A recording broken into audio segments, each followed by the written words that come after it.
Sometimes you see it in a friend, right? Those little things. Coffee getting cold, ignored texts, that kind of haunted look. It's easy to miss. Mm-hmm.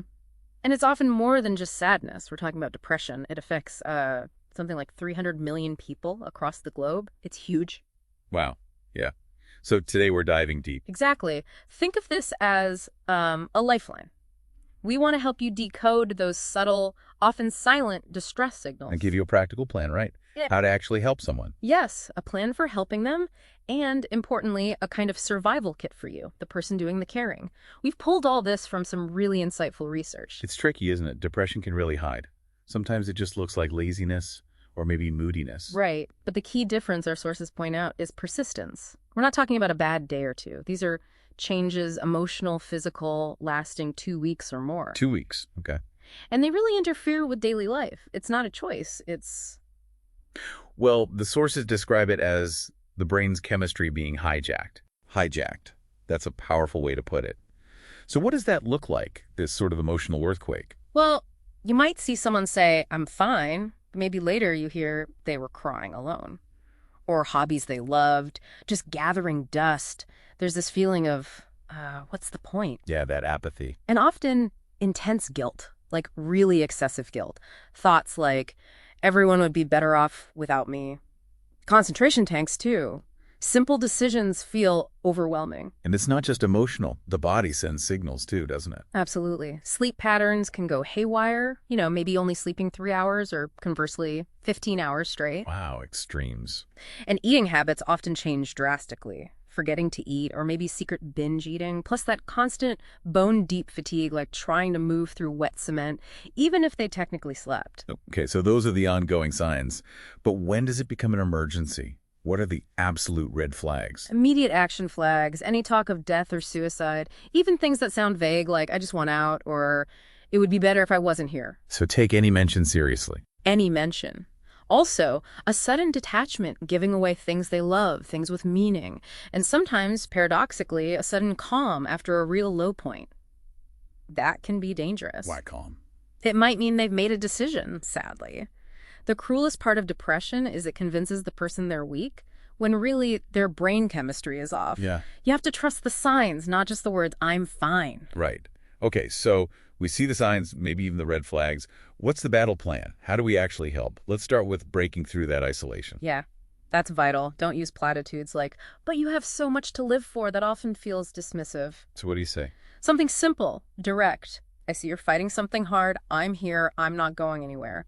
Even sending like a funny meme with no reply needed keeps connection open without pressure. Connection without pressure. I like that. What about treatment? That seems like a huge barrier. It is.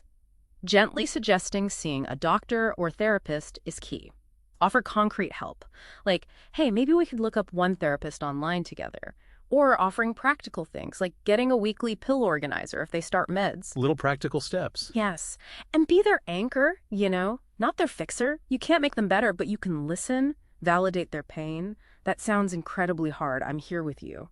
But not just agreeing with the hopelessness. Right. Exactly. You validate the feeling, but gently counter the depressed thought. I know it feels like this will never end, but depression is a liar.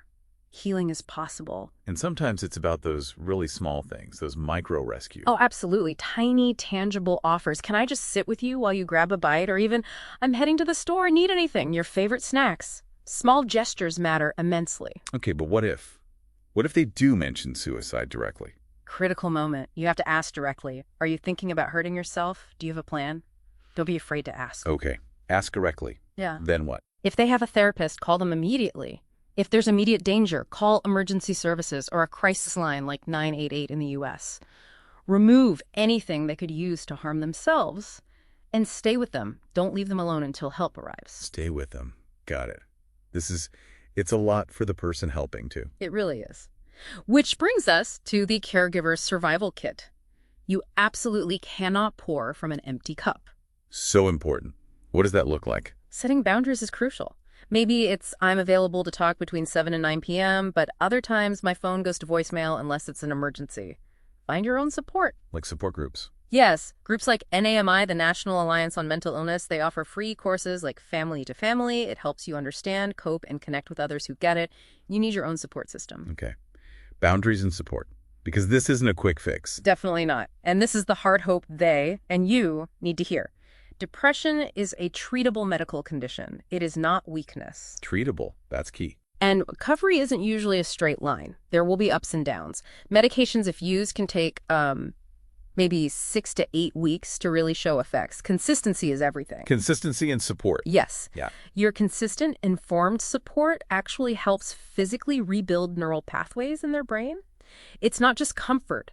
It's part of the healing mechanism. The data shows over 70% of people improve significantly with the right combination of treatment, often therapy, and medication. So your support, your patience, just being there proactively, it truly makes a difference. It makes a profound difference. Think about it. Your presence, your understanding, your informed actions, you're not just a bystander. You are actively helping their brain heal, helping them find their way back to joy. Don't forget to check out those free resources we mentioned. They can be lifelines for both of you.